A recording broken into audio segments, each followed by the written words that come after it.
All right, happy Wednesday, pre-PT Nation, pre-PT fam. This is Dr. Sean, and today I have the pleasure of interviewing the third of the scholarship awardees. This is Cristina. What's up, Cristina? How are you doing today? I'm good, Sean. How are you?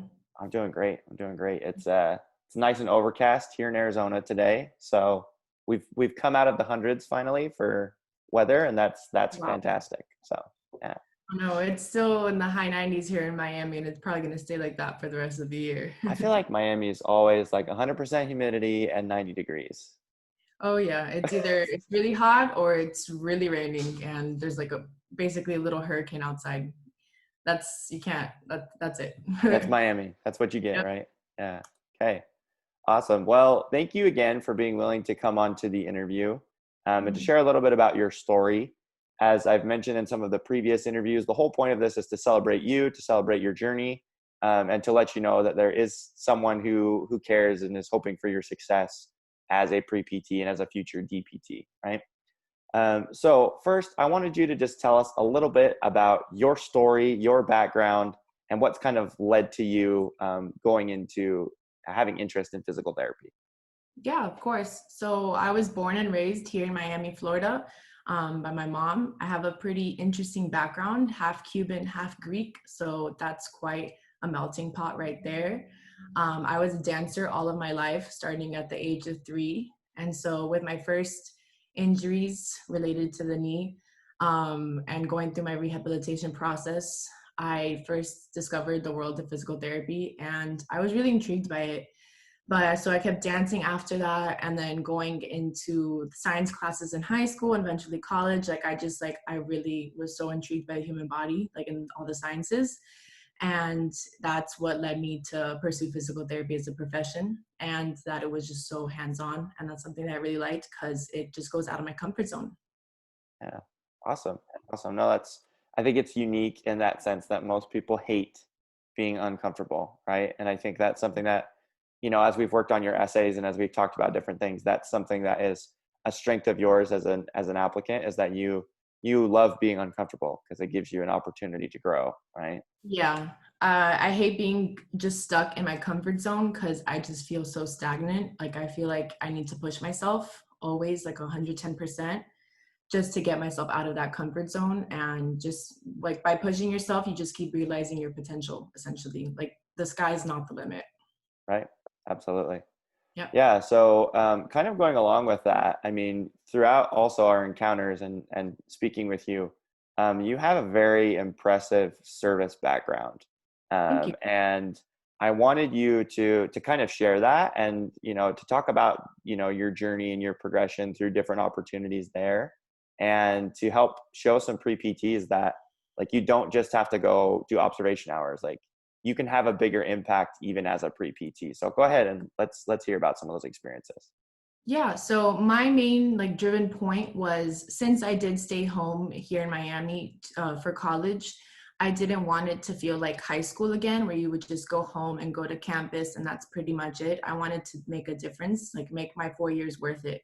So I tried to break out of my shell as much as possible my freshman year, and I joined a sorority that was really big on philanthropy and service. And so that was my first stepping stone into the path of community service in and out of campus. My first, like I want to say, experience was like with Autism Speaks and Autism Speaks Walk, like anything having to do with that type of philanthropy.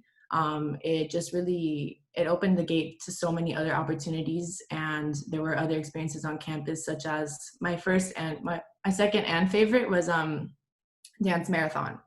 So Dance Marathon is a student-run event that you fundraise and campaign all year long until the main event, which is April.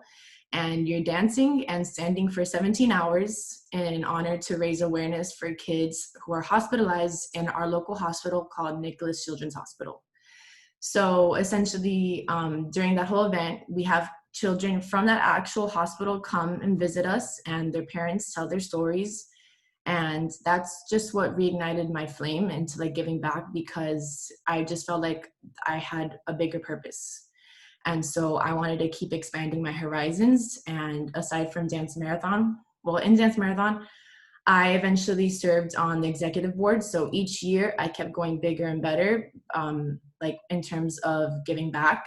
And I was on the committee team, executive board, and that was like the greatest experience, I think, in my college experience, because it was just undescribable. Like that just, like if you were to describe me, that would be like Dance Marathon. And so then after that ended, I didn't know what else to do. So I was already a member in Omicron Delta Kappa. It's a leadership honor society. And I thought, well, why not apply for the executive board? And I found myself applying for president. And so what we did is that we actually established leadership and community service events on and out of campus. And I think that was like my real introduction to delegation, because I had never like been completely in charge of such like a large executive board and having that much like leadership. So that was definitely a teaching moment. And I don't know if I'm missing anything else. I have had some community service projects here and there, but I feel like those three are like my big points in college. Right. And I think each of those is, impressive in its own right. And I think just showing the pre-PT community that like you can have as much impact as you want to, right? Yeah. Like it doesn't have to start after you become a PT. In fact, most of the time it's too late at that point. Yeah. You want to have that habit of service and giving back early on in your journey, so that way once you have your degree, you already have options and ideas to be able to go forward, and to be able to continue to build upon that. So an unfortunate note that happened was, I'll let you kind of fill in the gap a little bit more, but tell us about what happened because of COVID with your dance marathon experience. It was my fourth and final marathon, and that was one I was looking forward to throughout my entire years at FIU, because they invite the fourth year dancers, that's what like you're called, onto the stage, and they celebrate you and commemorate you.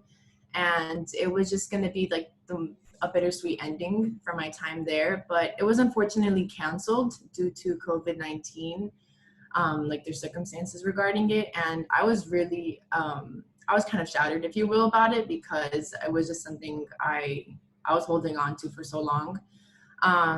And aside from that, all my classes had moved remotely, like everything changed. And obviously everyone experienced that throughout the country and the world. And I just found myself like everyone else, just sitting at home, like doing nothing, seeing the news of how healthcare workers were lacking the necessary protective equipment. And a friend had actually contacted me, and she said that she was starting this initiative where like we create face shields and we donate them to hospitals, facilities, or clinics in need here in Miami, and then hopefully to expand nationwide. And she had asked me if I was interested in joining and hopefully creating these teams with her and leading them. And I just saw this as another spark. It was something that had reignited in me again, like of giving back. And like this was bigger than myself, bigger than anything I could ever imagine. And I told her, of course. And so we helped create Shields America Now. So it's a nonprofit where, like I said, like we assembled face shields locally here in Miami, and we donated them to hospitals like Mount Sinai Medical Center, Miami Beach, dental clinics, skilled nursing facilities, just people who just really needed them. And we tried to get it to them as soon as possible. I signed myself up for the assembly team where we assembly team where we created the face shields at a cheerleading clinic by here. And I signed up for the lead volunteer delivery team. So I put myself in charge of a group of, I want to say over 40 people. And I created the schedules and shifts for people to go out and deliver packages of the face shields throughout the weeks. Like it would be multiple deliveries throughout the weeks, and that's pretty much it. And I want to say in total, we assembled over 1,000 or 2,000 face shields and donated over hundreds of them. Wow. That's incredible, Cristina. Thank you guys so much for being able to do that, right? Because I think something that's unfortunate about this pandemic is we don't get to hear about all the awesome people like you and the other people in your organization that are willing to step up to the plate, right? And are willing to help out in, you know, their local community. And what a tremendous blessing you've been to these first responders and healthcare workers, right? So thank you so much for doing that and being willing to, again, step out of your comfort zone. This wasn't something, I don't think you knew how to assemble face shields and just, you know, organize a delivery team and all that type of stuff. Oh Um, no, but you said, not. I have time, I'm willing, and I'm going to do this and I'm going to continue to give back. And I think that's something to be celebrated because there are so many individuals and applicants that they just kind of felt like the world around them was imploding and they kind of crumbled in with it. But you took a step and said, you know what, I'm not going to let this pandemic define me and my opportunities to serve and to help people. And I just think that was fantastic. And you really should be honored and celebrated for this legacy of service that you've had and that Thank you'll you. continue to have. So thank you so much for that. No, thank you, Sean. Like I really appreciate being awarded this. It really means a lot, and it'll definitely help when it comes to paying off my application fees. Because my gosh, it can all just add up to be a lot. But I really appreciate the spotlight on this. It means a lot, honestly, because like even with Shields America now, didn't want to just sink into all the negativity around it. I just wanted to keep on pushing forward, and again, like that's going out of my comfort zone too. So for anything, like to anyone like listening, like just keep going, like go out of your comfort zone and like take any opportunity that you see and you see yourself dedicating all your passion to, and just seize it. That's awesome. That's awesome. Thank you for that. So you did receive a scholarship. Yes. Okay. Yes, You are not someone that I just grabbed randomly off of Instagram and said, "Hey, can you do this video for me?" no, I saw it, I cried, and I don't know, I celebrated. Yeah. No, Yeah. that's great. That's great. And you already mentioned what your plans are for the scholarship. One last thing I wanted to share with people before we go. How can people, you know, help out or get involved with Shield America? What could they do? Oh, definitely. They can just type into and find our website, shieldamericanow, I believe.org, and you can sign up to volunteer and you can sign up to donate. The website further explains what teams there are, such as marketing team, sponsorship team, assembly, and delivery. And they can just read more into it, and they can actually volunteer themselves, even if they're not here in Miami. I know there are actually a couple pre-PT students like outside, maybe in Texas or other states, that are part of Shields America now, and they're more part of like the remote side of like marketing and sponsorship. And we actually have volunteers from across the nation. So it's very easy to get involved. All you have to do is just look it up online and see what interests you and just take that opportunity. For sure. For sure. No, that's great. And I know a lot of pre-PTs are busy right now, but what a great opportunity to kind of take a step outside of yourself and which will inherently help you kind of calm down and realize that, like, you know what, I can help make the world a little bit better in the midst of all this craziness, and I don't have to just completely focus on myself the whole Yeah. time, right? So I made my donation. I hope everybody who watches goes and donates or does something to get involved in this great organization. And there's many others like them, but I think this is one that's really cool because it's boots on the ground. This is something that we're seeing a real pre-PT get involved in, and other pre-PTs as well. So thank you so much for that, Cristina. Really appreciate it.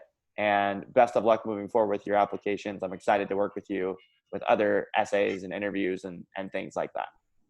Thank you. Thank you so much for having me, Sean. I'll look forward to seeing you later too.